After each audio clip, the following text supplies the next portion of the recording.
본절의 말씀을 직역하면 이스라엘이 내게로 돌아오기를 거부하였으니 그들이 애굽으로 되돌아가지 않겠느냐, 아시리아가 그들을 지배하지 않겠느냐가 됩니다. 이스라엘은 아수르라고 하는 이 광활한 지역이기도 하지만 이방인의 나라이자 우상의 나라입니다.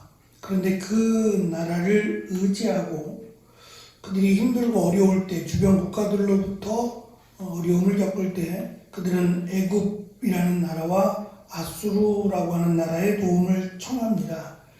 그리고 그들은 툭하면 애굽으로 돌아간다라는 말들을 입에 담고 살아요. 귀소본능인지는 모르겠습니다. 그렇더라도 이미 오래전의 이야기입니다. 애굽에서 나온 지 살아있는 사람은 물론 없고 애굽에서 나온 지 이미 수백 년이 흘러가서 그 애굽을 추억할 만한 게 있을까? 물론 조상들로부터 전해 내려오는 그 애굽에 대해서 이야기를 들었을 텐데 그게 과연 애굽으로 가기를 원할 만큼의 삶이 아니었어요. 처음 애굽으로 내려갈 때야 요셉이 애굽의 총리였으니 뭐 그만한 위용과 또 자부심이 있었겠지만 요셉이 죽고 나서 더 이상 이스라엘은 애굽에 대한 그리움보다는 오히려 애굽에 대해서 부정적인 그런 좋지 않은 삶을 살아왔습니다. 그럼에도 불구하고 애굽으로 돌아가고자 한다라고 하는 것을 참 이해하기 어려운 부분인 것 같아요. 근데 이러한 모습이 이 작은 모습이라고 할지라도 이러한 모습이 결국은 하나님으로부터 멀어지게 만들고 때로는 이 완악함 또는 이 고집스러움이라고 하는 것들에 영향을 미친다는 사실에 우리가 조금 귀를 기울일 필요가 있어요. 맹모삼천지교라는 말을 우리가 듣습니다.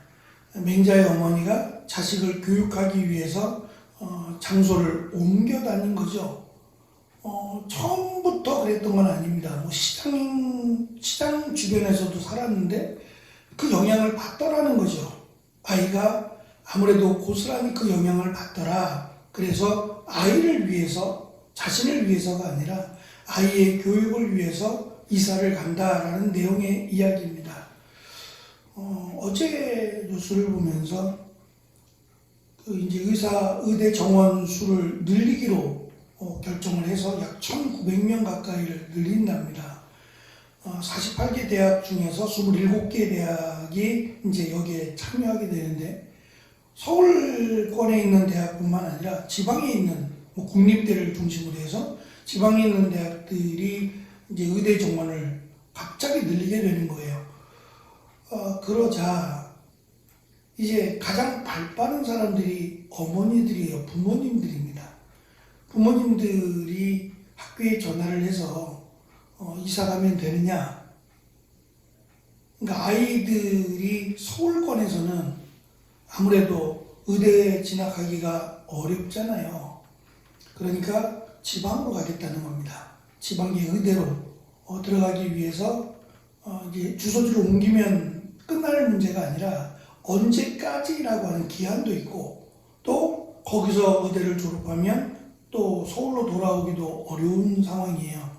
그럴지라도 내 아들을 의사로 만들기 위해서 아예 이사를 가겠다 아니면 아이들만 학교로 보내겠다는 건지 모르겠지만 주소를 옮기겠대요. 그러니까 대부분의 전화는 큰 대도시에서 작은 도시로 가는 것도 마다하지 않겠다는 거죠. 이게 이제 부모의 마음이겠죠. 하나님께서 앞에서 이스라엘을 부모의 마음으로, 어머니의 마음으로 사랑한다라는 것을 말씀하셨어요. 그것이 과거의 일이긴 하지만 지금은 그렇지 않다라고 말할 수 없어요. 만약에 이것이 하나님의 사랑이 아니면 이스라엘은 벌써 심판을 당해 멸망했을 겁니다. 과거의 이야기를 꺼내는 것은 지금도 여전히 하나님이 이스라엘을 사랑하신다라는 것을 강조하기 위함이에요. 그런데 이 하나님의 사랑을 거부하고 또 하나님의 사랑을 무시하는 이러한 요소들 중에는 쓸데없이 정말 아무런 유익도 없이 애굽으로 가고자 하는 말도 안 되는 마음, 그리고 제사와 분향이라고 하는 우상, 그 수많은 우상들에게 마음을 빼앗겨버렸어요. 이것이 결국은 하나님을 거역하는 또 고집스러움에 지대한 영향을 미칩니다. 제가 목사로 또는 그쪽에 이제 관심을 두고 살아온 시간들을 되돌아보면 제일 가슴이 아프고 안타까울 때가 언제냐면 이 교회가 어려움을 겪을 때 그 어려움에 그 영향을 받은 자녀들이에요. 어른들은 그 어려움이 잠잠해지면 어른들은 크게 영향을 받지 않아요. 근데 자녀들은 그렇지가 않더라고요. 그 영향이 참 오래가고 그것으로 인해서 자녀들이 다시 믿음의 생활로 돌아오기가 너무너무 어렵다라는 것을 제가 느꼈어요. 무엇 때문에 싸웠는지, 무엇 때문에 이런 일이 발생했는지에 대해서는 여러 가지 이유가 있을 겁니다. 어쩔 수 없다고 할지라도 그 결과가 자녀들에게 미치는 영향이 너무 안 좋다는 점은 정말 기억을 해야 돼요.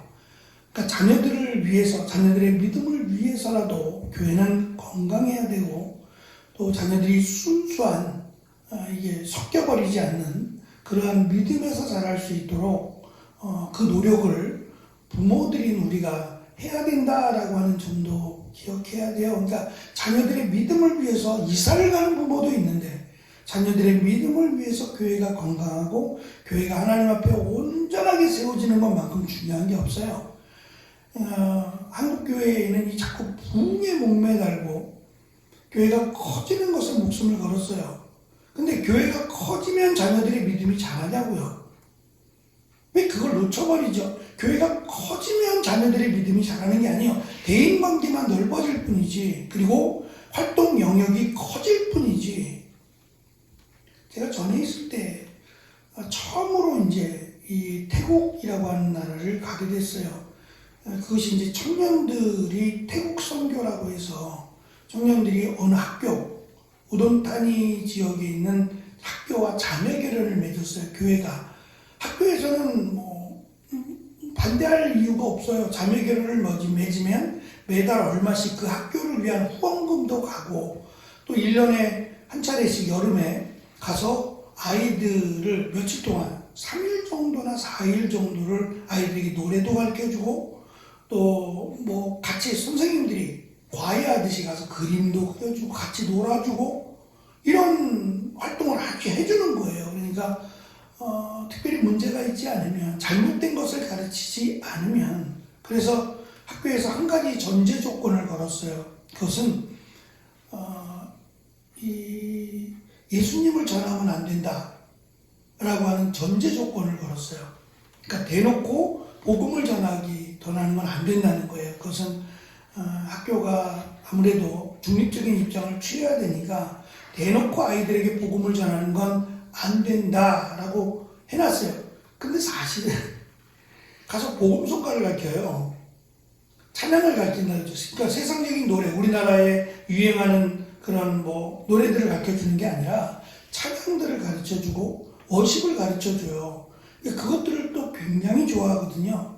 근데 그러면서 그들이 알게 모르게 찬양 속으로 또는 이제 성경과 비슷한 내용의 말씀들을 가르치면서 그들에게 이 기독교에 대한 거부감을 없애기 위해서 사실은 노력하는 건데, 이 선교를 가려면 일단 청년들의 입장에서는 비행기 값을 자기들이 내야 되고 일단 시간을 일주일 정도를 뺀다는 게 쉬운 게 아니에요.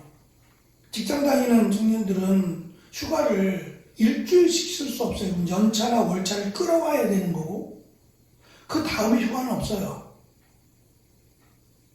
그러니까 선교를 가면 그게 휴가가 되는 거예요. 근데 이거를 지금 몇 달 전부터 준비를 한단 말이죠. 교회에 모여서 뭐하고 좀 굉장히 힘든 시간들, 어쩌면 청년들이 몇 달 동안 여기에 매여서 직장 끝나면 와서 12시까지 굉장히 피곤하고 힘든 시간을 보내요. 그럼에도 적극적으로 가려고 하고 또 열심을 내려고 해요. 그러니까 그 모습에 사실은 어른들도 감동을 받고 또 본인들도 나름 보람과 은혜를 느끼는 것 같아요. 그래서 제가 잠시 이제 1년 정도 청년들을 맡았을 때 매년 가는 거니까 저도 같이 이제 그들과 준비하고 같이 이제 태국을 다녀왔는데 제가 가서 깜짝 놀란 게 뭐냐면 말씀드린 것처럼 그들이 헌신하며 가요. 여러 가지 포기하고 또 자신들의 돈을 써가면서 정말 말 그대로 헌신의 준비를 해서 온단 말이죠. 근데 정작 제가 이렇게 보는 관점에서 이 헌신의 중심에 하나님이 있어야 돼요. 근데 정말 아이러니하게도 헌신을 한다라고 하지만 그리고 찬양을 가르치고 워십을 가르쳐주는 그들의 중심에 하나님이 잘 안 보여요. 그러니까 헌신의 은혜를 받는 거예요. 나와 하나님과의 관계가 훨씬 더 소중한데 그것을 위해서 같이 기도하고 그것을 위해서 부단하게 노력하는 게 아니라 저는 이제 그것을 당연히 그러리라고 생각했어요. 이 정도 헌신이면 하나님께서 정말 하나님과 이들과의 관계가 굉장히 돈독하리라고 생각했어요. 근데 그게 잘 안 보이는 거예요. 그게 너무 이상했어요. 이게 가능한가? 내가 하나님에 대해서 잘 모르고 하나님에 대한 확신도 없는데 헌신을 한다? 이게 가능한가? 라고 하는 의아함이 들었어요. 그래서 제가 그 이야기를 했어요. 제가 충격을 받았다. 여러분의 헌신에 너무 많은 감동을 받았는데 의외로 제가 가서 지켜보면서 느낀 점을 이야기해 줬어요. 그래도 그게 무슨 말인가라는 반응을 보였어요. 쉽지 않구나. 이게 오랜 시간 동안 거의 대부분의 청년들은 어머니 뱃속에서부터 또는 어렸을 때 유치원에서부터 같이 자랐던 친구들이에요. 몇십 년 동안을, 수십 년 동안을 교회생활, 신앙생활을 했던 친구들이거든요. 이것이 더 하나님으로부터 멀어지게 할 수 있구나. 그냥 습관처럼 그냥 내 삶의 한 부분이 되어서 그냥 생활하는 이것이 하나님에 대한 두려움도 없고 그냥 버젓이 예배도 늦게 오고 전혀 저 사람이 정말 이만한 믿음이 있는가 싶을 만큼 도저히 헌신과 연결이 안 되는 그런 믿음을 보아왔어요. 어쨌든 이스라엘 백성들의 모습이 툭하면 애굽으로 돌아가겠다라고 하는 모습은 우리에게 많은 것을 시사하는 내용인 것 같습니다. 하나님을 섬기는 것과 그렇지 않은 것의 본질적인 차이는 오늘 말씀해 보면 누구를 왕으로 섬기느냐로 결정할 수 있다는 거예요. 이스라엘의 왕은 하나님이세요. 보이는 왕도 있지만 보이지 않는 진짜 이스라엘의 왕은 하나님이신데 그 하나님을 섬기는 게 아니라 강대국인 애굽의 왕이나 아수르의 왕을 마치 우리들의 왕인 것처럼 그렇게 여기고 섬기는 이스라엘 모습을 비꼬는 말입니다.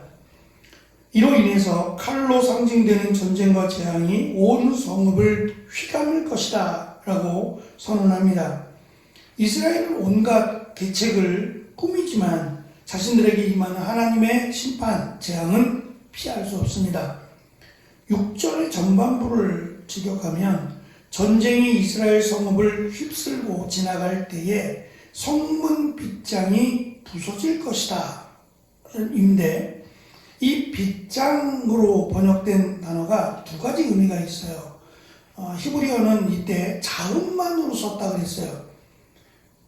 자음이 원형이고 거기다 모음을 붙이게 되는데 이 같은 동의어적인 동음 이의어인데 같은 자음으로 된 단어가 빗장이라는 단어도 있지만 세마포라고 하는 단어도 있어요. 다시 말하면 칼이 그들의 성읍들을 치고 그들의 거짓 제사장들을 없애리라는 말씀이에요. 하나님은 하나님을 더럽히는 그런 것들에 대해서 외면하지 않습니다. 저는 우리는 그것을 사실 두려움을 가져야 돼요. 다시 말하면 목사라 그래서 하나님이 그냥 넘어가시는 게 아니에요. 오히려 더 단호하게 이 제사장, 거짓 제사장들을 심판하신다라고 말씀하십니다. 7절을 직역하면 내 백성이 나를 거역하는 일에 매달려 있도다. 위에 계신 이에게로 그들이 부르지만 누구도 일으켜 세우지 않는도다 라고 할 수 있습니다. 적어도 이스라엘이 하나님을 거역하는 일에 지독히도 완고하다라는 것이 분명합니다. 하나님의 부르심은 계속되지만 이 고집스러운 이 고집이 결국은 그들의 회개를 막습니다. 어제 목사님들하고 이야기하다가 잠시 무화과나무 이야기가 나왔어요. 근데 목사님 중에 한 분, 우이동에 사시는 분이 무화과나무를 키운답니다. 화분에다가 무화과나무를 키운다라고 하면서 이야기해 주는데, 무화과나무가 비료를 많이 먹는데요. 다른 나무에 비해서 무화과나무는 비료를 많이 먹는데요. 근데 그 많이 먹는 결과가 있대요. 많이 먹으면 많이 먹을수록 무화과가 달고 무화과가 크답니다. 그러니까 무화과가 작으면 영양분이 필요하다는 얘기로 보여진다는 거예요. 그래서 비료를 잘 주면 무화과나무 열매가 크고 또 달다. 당연한 얘기죠. 당연한 얘기인데 무화과나무는 그런 많은 영양분을 필요로 한다라는 이야기를 하고 싶은 겁니다. 제가 언젠가 들은 말씀이 기억이 나더라고요. 똑같은 땅에, 동일한 땅에 하나는 단 열매를, 포도나무나 이런 단 열매를 맺히고 똑같은 땅인데 그 땅에 가시떨기가 자란다는 거예요. 땅의 문제는 아니죠. 똑같은 땅인데 그 땅에 단 열매가 나기도 하고 그 땅에 독초가 나기도 하는 거 아닙니까? 땅만 바라볼 것이 아니라, 땅을 탓할 것이 아니라 과연 내가 단 열매를 맺고 살아가는지, 쓴 열매를 맺고 살아가는지를 살펴야 되는 것이 저는 지혜라고 생각합니다. 오늘 우리에게 주신 말씀처럼 내가 하나님 앞에서 쓸데없이 고집스러움은 없는지, 쓸데없이 내 주장, 내 경험, 내 생각이 너무 강해서 하나님의 말씀을 쉽게 받아들이지 못하는 그런 모습은 없는지 돌아보고, 그래서 하나님의 은혜에 쉽게 다가갈 수 있는 귀한 하루가 되어지시기를 축원합니다. 기도하겠습니다.